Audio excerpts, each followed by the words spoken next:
education also there is a need for big changes. But it doesn't change very easily because education is one of those successful enterprises.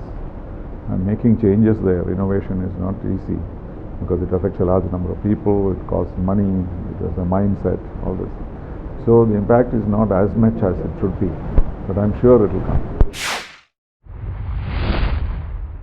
It is over-politicization is the main problem because everything is decided on the basis of the ideology of the party in power, and they tend to put people in places who may not really fit into the academic requirements, and that is one issue. Of course, resource crunch is another issue. You need a lot of money to do things in education, and most of all the mindset. So people have to think in terms of change. Well, education policy is somewhat diffuse. I cannot just put my finger and say this policy is right or that policy is wrong. From Sarvapalli Radhakrishnan to Sam Pitroda, we have all kinds of recommendations and suggestions. But the point is, for education administrators, the point is to identify what is relevant for your situation.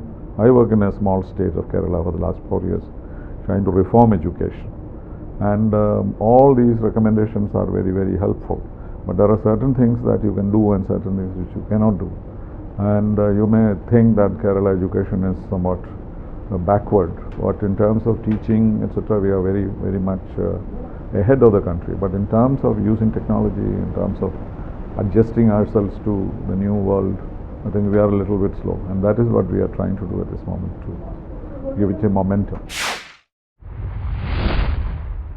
Very earth-shaking as far as Kerala is concerned, but that's not so earth-shaking elsewhere. Like, for example, let us take, we have introduced autonomous colleges for the first time. It has been in India for many years. All over the world, autonomy is fundamental. But many people in Kerala don't like autonomy. They are very comfortable with the present system, and therefore they resist it. And that's something that we have done. We are now thinking in terms of bringing private universities. You will be surprised, there are no private universities in Kerala. So things like that these are dramatic changes as far as Kerala is concerned, but not so dramatic or innovative when it compares to the rest of the country or outside. And teaching methodologies we have changed dramatically, bringing in technology, and that also has turned out to be very tough. But this is the kind of things that we do, semester system.